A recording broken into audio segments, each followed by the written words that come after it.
At Dimsdale Elementary School, it's recess, and Elmer, Chester McBadbet, and AJ are eating perfectly in sync while Timmy intently watches a small portable television. Elmer looks over at Trixie, Tang, and Veronica and asks what they're talking about.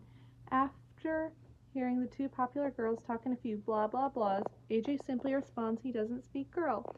Timmy begins shouting at someone, warning him that the girl will betray her again.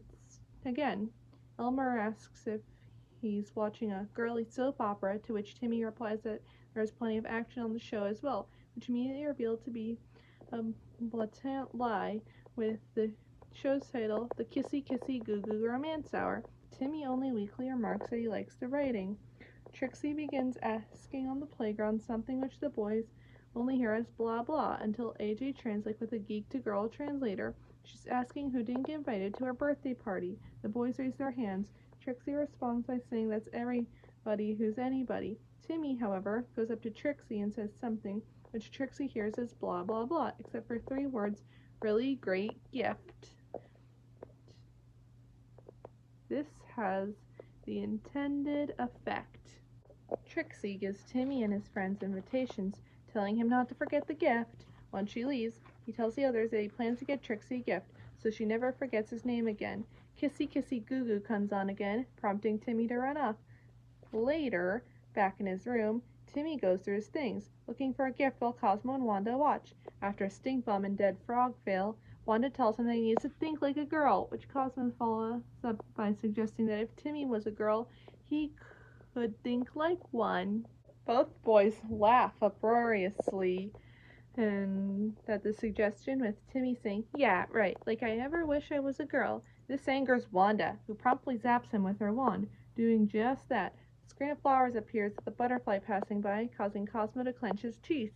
Timmy then noticed and pulls at his new ponytail, and then his dress. Shocked by the sudden changes, he runs over to a closet mirror, reaching out to make sure the reflection was his, and then makes a loud, high-pitched scream, realizing that he is now, in fact, a girl. Timmy then says to Wanda, what did you do? I didn't wish for this. She inadvertently models hearing a fox whistle, then corrects her stance. Wanda, polishing her nails with her wand, says, well, you said I wish I was a girl. Timmy responds saying, yeah, well, you know what I think. Cosmo says quickly, well, who cares what you think? You're a girl now. Laughing very hard and causing Wanda to crack an evil smile. Timmy tries to think. A thought cloud comes behind her, revealing girlish stuff like unicorns, ballerinas, rainbows, bunnies, and the color pink.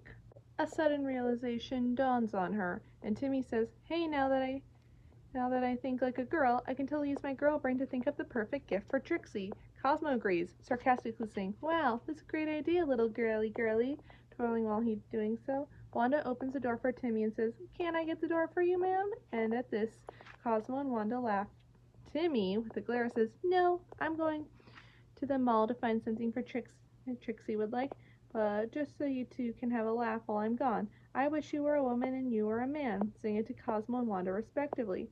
They protest, what? But Timmy reminds them that as her fairy godparents, they must grant the wish, so each fairy reluctantly turns each other to the other gender, being cloaked into a cloud with male and female signs. Timmy congratulates them and says, congratulations, you are now Cosmo and Wanda.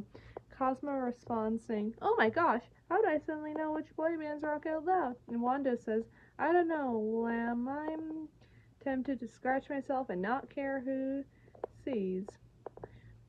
Timmy says goodbye to her gender-swapped godparents and leaves.